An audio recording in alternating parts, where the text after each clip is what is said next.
अभी दोस्तों कुछ दिनों से ये बात चल रही है कि म्यूचुअल फंड का स्ट्रेस टेस्ट होने वाला है मिड कैप और स्मॉल कैप फंड्स का। अब इस स्ट्रेस टेस्ट की वजह से स्टॉक मार्केट में गिरावट देखने को मिली है और मैंने एक चीज आपको बोली है कि इस स्ट्रेस टेस्ट की वजह से गिरावट नहीं है, क्योंकि इसका एक सबसे बड़ा रीजन है कि इसमें अभी म्यूचुअल फंड्स को कोई शेयर सेल नहीं करने हैं, कोई नए शेयर्स बाय नहीं करने हैं, कोई भी डिसीजन नहीं लेना है। अभी सिर्फ एक डिस्क्लोजर म्यूचुअल फंड्स को करना है। वो क्या डिस्क्लोजर है, ये स्ट्रेस टेस्ट होता क्या है, पहले वो समझ लेते हैं हम। ये क्या सेबी ने रूल लाया है और इसका इंपैक्ट क्या होगा, क्या इन्वेस्टर्स का इससे फायदा होने वाला है जो म्यूचुअल फंड्स में इन्वेस्ट कर रहे हैं, ये सारी चीजें हम इसमें समझेंगे। तो पहले समझते हैं कि ये स्ट्रेस टेस्ट का पर्पस क्या है। तो बेसिकली इसका जो पर्पस है वो ये टेस्ट करना है कि जो भी आपका small cap mid cap funds हैं वो कितने ज्यादा वॉलेटिलिटी से अपने आप को बचा सकते हैं। अगर कोई रिडम्पशन आता है लमसम, तो कितनी उनके पास अभी ये क्षमता है कि वो उस रिडम्पशन को झेल सकते हैं।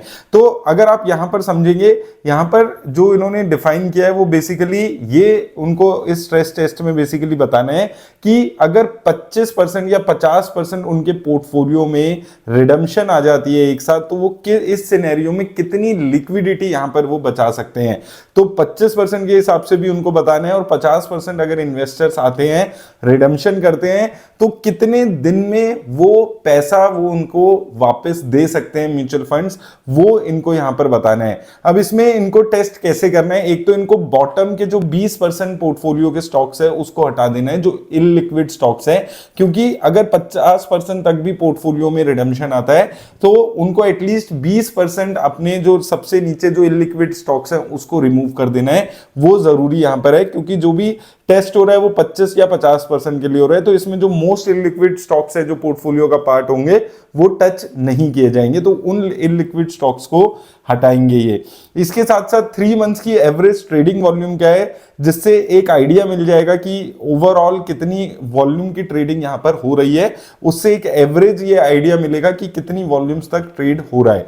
इसके अलावा इसकी जो 3-fold रिटर्न्स है वो हम यहां पर वॉल्यूम्स देख लेंगे, ताकि ये आइडिया मिल जाएगा कि मार्केट में कितनी वॉलेटिलिटी वगैरह यहां पर रहती है। और इसके बाद 10% पार्टिसिपेशन, इसमें ये एज्यूम किया जाएगा कि अगर 10% तक ट्रेड वॉल्यूम में सेल आता है एक सिंगल डे में, तो कितनी हमारे को सेल करने की ऑप्शन मिल रही है कि एक दिन में हम मैक्सिमम 10% अपना पोर्टफोलियो सेल कर सकते हैं। तो ये 4-5 एजम्पशंस के बेसिस पे इन कंपनीज को, इन म्यूचुअल फंड्स को अपना ये डिस्क्लोजर देना है। अब यहां पर आपको एक चीज समझनी है, यहां पर सेबी ने कोई पैरामीटर्स डिफाइन नहीं किए हैं कि अगर कोई म्यूचुअल फंड इस पैरामीटर से नीचे आएगा तो उसको कुछ करना होगा। अगर वो स्ट्रेस टेस्ट में फेल होता है या कोई ऐसा कोई स्पेसिफिक पैरामीटर्स नहीं डिफाइन हुए हैं, तो क्या किया जाएगा। ये सिर्फ एक डिस्क्लोजर है जो म्यूचुअल फंड इन्वेस्टर्स के लिए यहां पर देना होगा, और ये 15 मार्च से ये डिस्क्लोजर यहां पर अपनी वेबसाइट्स पे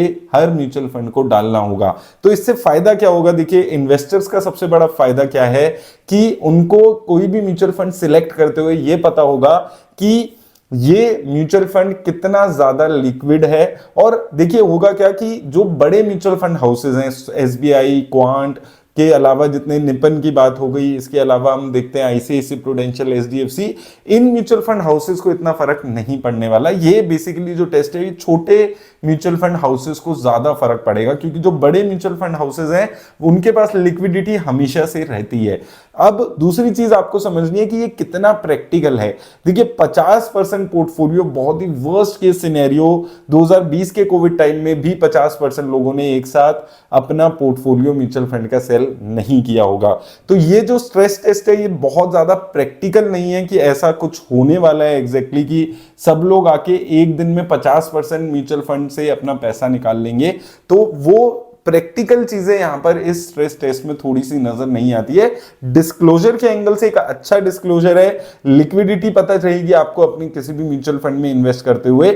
इन्वेस्टर अगर आप म्यूचुअल फंड में हैं तो आपका एक तरीके से फायदा है कि आपको एक एडिशनल पैरामीटर मिल रहा है किसी भी म्यूचुअल फंड में इन्वेस्ट करते हुए कि वो म्यूचुअल फंड कितना रिस्की है, कितना लिक्विड कंपनीज में इन्वेस्ट कर रहा है, कितनी जल्दी आप उससे पैसा अपना निकाल सकते हैं। स्टॉक मार्केट के पॉइंट ऑफ व्यू से देखते हैं, जो अभी बात चल रही है स्ट्रेस टेस्ट की वजह से गिरावट स्टॉक मार्केट में आ रही है, तो आपको एक चीज समझनी है कि यहां पर कोई भी चीज ऐसी नहीं बोली है अभी सेबी ने कि जिसकी वजह से म्यूचुअल फंड्स को अपना पैसा सेल करना पड़े। ये जो पूरी गिरावट स्टॉक मार्केट में अभी देखने को मिली है वो प्योरली जो फंडामेंटल्स अभी खराब हो रहे थे स्मॉल कैप्स के, जो मैनिपुलेशंस की बात चल रही थी, उन सब रीजंस की वजह से गिरावट देखने को मिली है।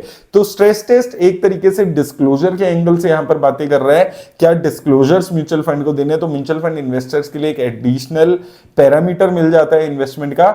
लेकिन स्टॉक मार्केट से बाइंग सेलिंग से अभी कोई भी ऐसा पैरामीटर डिफाइन नहीं हुआ है कि इससे नीचे अगर होगा स्ट्रेस टेस्ट में तो कितना क्या चीजें उस म्यूचुअल फंड को करनी होगी। तो उम्मीद करता हूं आपको क्लैरिटी मिलेगी। ये जो स्ट्रेस टेस्ट की बातें अभी चल रही हैं उससे रिलेटेड। मेरी तरफ से बस इतना ही। धन्यवाद।